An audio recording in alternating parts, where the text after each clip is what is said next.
Şu şey okullarımızda idarecilik yapan değerli hocalarımız, meslek dersleri hocalarımız, özel yöneticilerimiz, kıymetli misafirler. Başka soru var mı arkadaşlar? Buyurun hocam. Hocam öncelikle tecrübelerinizi aktardınız. Euzubillahimineşşeytanirracim. Bismillahirrahmanirrahim. Bismillahirrahmanirrahim. Akimissalâte lidulûkişşemsi ilâ ghasakin leyli ve qur'ânel fecr. Ve idâ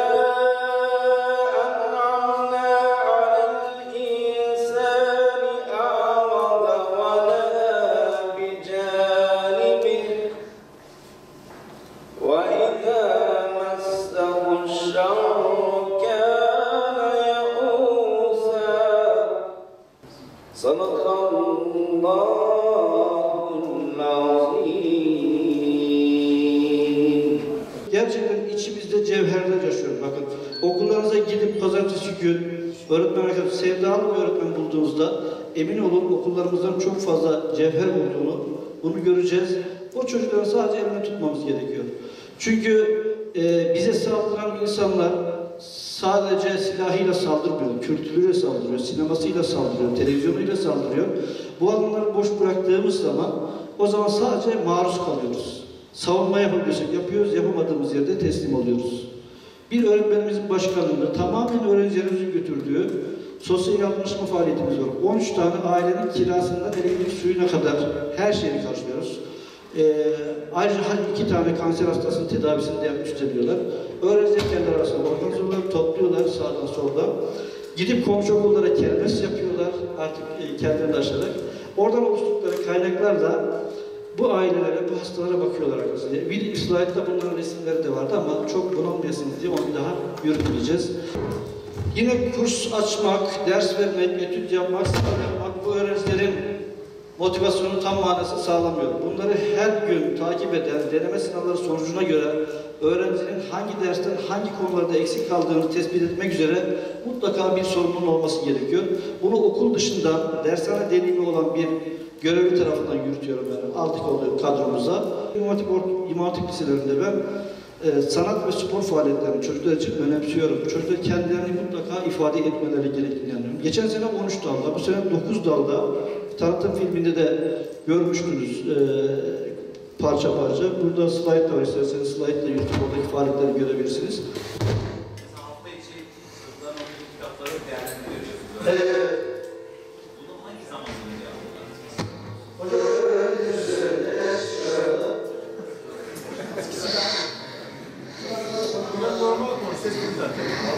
Becerilerini kazandırmak, onları milli, manevi, ahlaki ve insani değerlere sahip, kendi kültürüyle bütünleşmiş, farklı kültürlerle barışık, ülkesine ve insanlığa faydalı olma idealine sahip bireyler yetiştirmektir. Diyanet İşleri Başkanlığı olarak, Taşra'da İl Müftülüğü olarak hepimizin ayrı ayrı emrimizdeyiz. Özellikle meslek dersi hocalarımız, kürsüler, minberler, mihraplar emrimizdedir. Vaaz etmek istediğinizde, cemaatle buluşmak istediğinizde biz sizin desteğinizi almaktan gurur duyarız, şeref duyarız. Her zaman emrimizdeyiz. Bunu öncelikle arz etmiş olayım. İlahiyat Fakültesi hocalarımıza da aynısını söyledik. İnşallah onların da desteğini bekliyoruz. İmam Hatip, İlahiyat ve Diyanet olarak bizim bu manevi hizmeti en güzel şekilde yürütmemiz bizim boynumuzun borcudur. İl Milli Eğitim Müdürlüğü olarak, İl Milli Eğitim Müdürlüğümüze bağlı İmam Hatipler olarak arkadaşlar, 37 tane lisemiz mevcut. Bu 37 lisenin 6 tanesi proje program, fen programı uygulayan okulumuz. Geçen yıl 50 tane olan İmam Hatip ortaokul sayımız bu yıl 2018-2019'la beraber 137'ye çıkmış durumda. Bu oran yaklaşık %29.59. Türkiye ortalaması %14 iken Bu oran şu an %29.59. Biz nicelik olarak, sayı olarak arttırdık. Rabbim nitelik olarak daha kıymetli, daha değerli öğrencilere yetişmesini sağlamasına vesile eder inşallah. Ay, sen de çıkıyor. Biz Gören İTO Kız Anadolu İmam Hatip Lisesi olarak bu yolculukta seninle. Mekanın insan ruhu üzerindeki etkisini biliyoruz.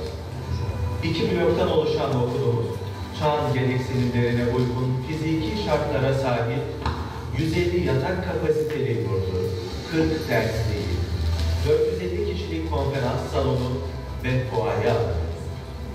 Okulumuzda misafir ediyoruz. Tüm bunlara ek olarak düzenlediğimiz salon programlarıyla öğrencilerimizin ufkunu açacak meslek atölyeleri, tecrübe paylaşımları, kariyer programları yapıyoruz.